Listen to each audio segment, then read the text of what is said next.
बिस्मिल्लाहिर्रहमानिर्रहीम। अस्सलाम वालेकुम। कैसे हैं आप सब लोग? उम्मीद करता हूँ सब ठीक ठाक होंगे और मैं भी अल्लाह के फजल करम से ठीक ठाक हूँ।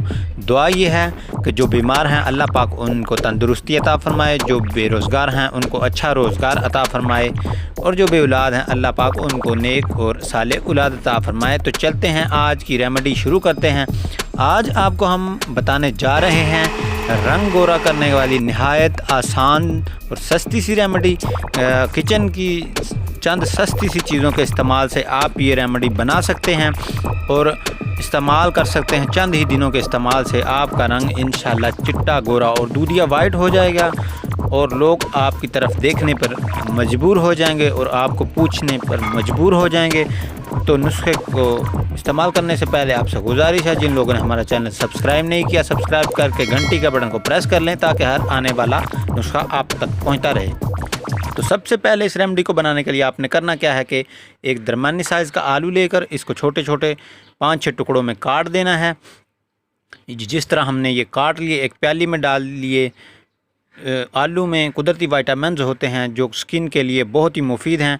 अब आपने एक ब्लेंडर ले लेना है, आलू के इन टुकड़ों को इस ब्लेंडर में डाल लेना है जिस तरह हमने आपके सामने डाल लिए। और उसके बाद आपने करना क्या है कि एक अदद लेना है आपने लीमू, इसको 2 हिस्सों में काट कर एक हिस्से का मुकम्मल रस जो है वो इस ब्लेंडर में आपने निचोड़ लेना है। जिस तरह हम आपके सामने ये निचोड़ रहे हैं, ये आपने निचोड़ लिया। लीमू में कुदरती अज्जा होते हैं जो स्किन में एसिडिटी को ख़त्म करते हैं। उसके अलावा तीसरी जो चीज़ है वो आपने लेनी है खालिस अर्के गुलाब। आपको किसी भी मेडिकल स्टोर से मिल जाएगा। आपने 2 चम्मच खालिस अर्के गुलाब के इसमें डाल लेने हैं। अर्के गुलाब में स्किन को ख़ूबसूरत करने के कुदरती अज्जा मौजूद होते हैं। इसके अलावा चौथी जो चीज़ है वो आपने लेनी है ग्लाइसरीन। ग्लाइसरीन स्किन को ऑयली करती है। इसके 2 से 3 कतरे आपने इसमें डाल लेने हैं, ज़्यादा नहीं डालने क्योंकि इससे स्किन ज़्यादा चिकनी हो जाएगी। अब आपने करना ये है कि इस ब्लेंडर को मशीन पर चढ़ाकर आपने ये तमाम अज्जा मिक्स कर लेने हैं और ग्राइंड कर लेने हैं जिस तरह हम आपके सामने करेंगे।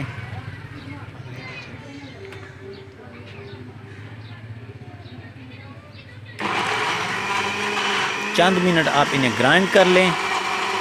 तकरीबन 2 से 3 मिनट लगेंगे जब तक ये मुकम्मल बारीक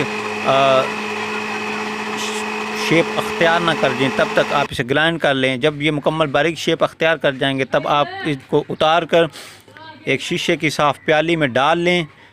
ये आपका जो मिक्सचर है वो कंप्लीट हो गया। अब आपने जो सबसे अहम चीज़ है, 5वीं चीज़, वो इसमें डालनी है, वो है खालिस बेसन। खालिस बेसन में स्किन को वाइट करने के कुदरती अज्जा मौजूद होते हैं।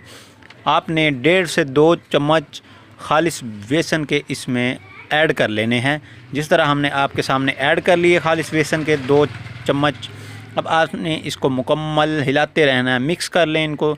ये एक क्रीम और फार्मूले की शक्ल में डल जाएगा। खूब मिक्स करें ताकि ये तमाम अज्जा एक दूसरे में मुकम्मल घुल मिल जाएं जिस तरह हम आपके सामने कर रहे हैं। 1 से 8 मिनट इसको मुकम्मल मिक्स करें। ये आपके सामने अब हमारी क्रीम जो है, हमारा जो फार्मूला है स्किन वाइटनिंग जो घरेलू रेमेडी है वो तैयार है। अब मैं आपको ये लगाने का और इस्तेमाल करने का तरीका बताऊंगा। आपने करना क्या है कि आपने जिस स्किन पे या चेहरे पे जिस जगह भी लगाना है, इस क्रीम को हल्का हल्का उस पर मसाज करना है। मुकम्मल आपने स्किन की वो जगह इससे ढाँप देनी है मसाज करके और तकरीबन 10 से 15 मिनट इसको वैसे रहने देना है ताकि थोड़ा खुश्क हो जाए। जब थोड़ा खुश्क हो जाएगा तो आपने अपनी स्किन के उस हिस्से को फ़्रेश वाटर से धो लेना है। याद रखें कि आपने साबुन इस्तेमाल नहीं करना, फ़्रेश वाटर इस्तेमाल करना है। फ़्रेश वाटर से धो कर आप इंशाल्लाह देखेंगे कि 2 या 3 दिन के अंदर अंदर ही आपके चेहरे जो स्किन है, जो चेहरा है वो वाइट हो जाएगा। उम्मीद करता हूँ कि आपको ये रेमेडी पसंद आई होगी। वीडियो को लाइक कीजिए, शेयर कीजिए और दूसरों के साथ भी शेयर कीजिए और अगले किसी वीडियो के लिए हमें इजाज़त दीजिए। अल्लाह हाफिज़।